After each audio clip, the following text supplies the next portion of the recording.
আসসালামু আলাইকুম। আমি মোহাম্মদ আমিনুল ইসলাম। এখন আপনাদের সাথে ভিডিওতে যে বিষয় নিয়ে আলোচনা করব সে বিষয়টি হলো গরুর পা শীতকালে অবশ হয়ে যাওয়ার কারণ নিয়েই এই ভিডিওতে আলোচনা করা হবে। আমার এই ভিডিওটি যদি আপনাদের একটু ভালো লেগে থাকে তাহলে প্লিজ লাইক, শেয়ার, কমেন্ট এবং সাবস্ক্রাইব করবেন। আপনাদের কোনো বিষয়ে যদি প্রশ্ন থাকে তাহলে আমাকে কমেন্ট করবেন, আমি পরবর্তী ভিডিওতে সে বিষয়ে উত্তর দিয়ে দিব। ভিডিওতে যে গরুটি দেখতে পাচ্ছেন এই গরুটি দেখেন সঠিকভাবে হাঁটতে পারছে না, একটি পা খোঁড়াতে আছে এবং সবসময় উঠে দাঁড়াতেও পারছে না, শুয়ে থাকে। কিন্তু এখন বর্তমানে গরুটিকে গরম দেওয়ার পর গরম সেক দেওয়া হয়েছে এবং আগুন চারপাশ থেকে জ্বালিয়ে মাঝখানে রাখা হয়েছে যাতে গরুর কোনো প্রকার ক্ষতি হয় না, শরীর গরম হয়ে যায়। এরপর গরুটি উঠে দাঁড়াতে পারছে। প্রধানত শীতকালে গরু উঠে দাঁড়াতে না পারার বা পায়ে ব্যথা হওয়ার বিভিন্ন ধরনের কারণ রয়েছে। অনেক সময় দেখা যায় গরুর খাবার কম, ভিটামিনের ঘাটতি বা মিনারেলের ঘাটতি বা ফসফরাসের ঘাটতি এবং রোদে বের করা হয় না, ভিটামিন ডি এর ঘাটতি রয়েছে। এ কারণে অনেক সময় গরু উঠে দাঁড়াতে পারে না বা পা খোঁড়ায় থাকে এবং অনেক সময় দেখা যায় ভিটামিন বা থায়ামিনের অভাবের কারণেও অনেক সময় পা ব্যাকা হয়ে যায় এবং সঠিকভাবে পাড়া দিতে পারে না বা খোঁড়াতে থাকে।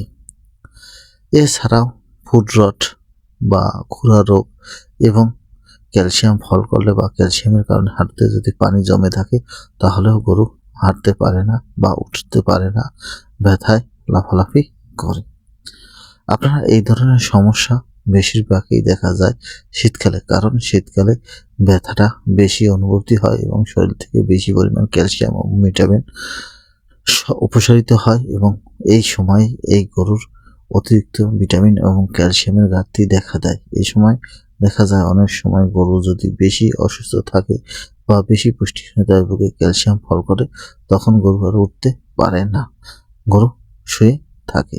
তাই আপনারা আপনার খামারে যদি গরু পালন করে থাকেন তাহলে সবসময় মিনারেল ও ভিটামিন এবং ক্যালসিয়াম খাইয়ে রাখবেন এবং পায়ে যদি ব্যথা হয়ে থাকে প্রাথমিক অবস্থায় আপনারা দ্রুত অ্যান্টিবায়োটিকে যাবেন না। প্রাথমিক অবস্থায় আপনারা ব্যথানাশক বা সেক বা একটু হাঁটাচলা করার পর যদি ঠিক হয়ে যায় তাহলে আপনারা অ্যান্টিবায়োটিকের দিক যাবেন না। মনে রাখবেন সবসময় অ্যান্টিবায়োটিক ব্যবহার করার আগে একজন চিকিৎসকের পরামর্শ অনুযায়ী আপনার গরুটিকে ট্রিটমেন্ট করবেন এবং অ্যান্টিবায়োটিকের ডোজ যদি সঠিকভাবে কমপ্লিট না করতে পারেন বা কম বেশি ডোজ হয়ে থাকে তখন আপনার রোগটি সারবে না বা রোগটি সারাতে পারবে না এবং ওই অ্যান্টিবায়োটিক রেজিস্টার হয়ে যায়, পরবর্তীতে কাজ করে না। তাই আপনারা আপনার নিকটস্থ প্রাণী হসপিটালে যাবেন অথবা একজন চিকিৎসকের পরামর্শ অনুযায়ী আপনার গরুটিকে ট্রিটমেন্ট করবেন। আমার এই ভিডিওটি যদি আপনাদের একটু ভালো লেগে থাকে তাহলে প্লিজ লাইক, শেয়ার এবং কমেন্ট করবেন। আপনাদের কোনো বিষয়ে যদি প্রশ্ন থাকে তাহলে আমাকে কমেন্ট করবেন, আমি পরবর্তী ভিডিওতে সে বিষয়ে উত্তর দিয়ে দেব। আর আপনারা যদি গরু পালন করে থাকেন তাহলে সবসময় খেয়াল রাখবেন কোনো অবস্থাতেই আপনার গরুর রেজিস্টার করা যাবে না এবং আপনার গরুকে ওভারডোজ করা যাবে না, তাহলে আপনার পরবর্তীতে সমস্যা হবে এবং আপনার গরুটি পরবর্তীতে ওই অ্যান্টিবায়োটিকে বা ওই ডোজে ধরবে না।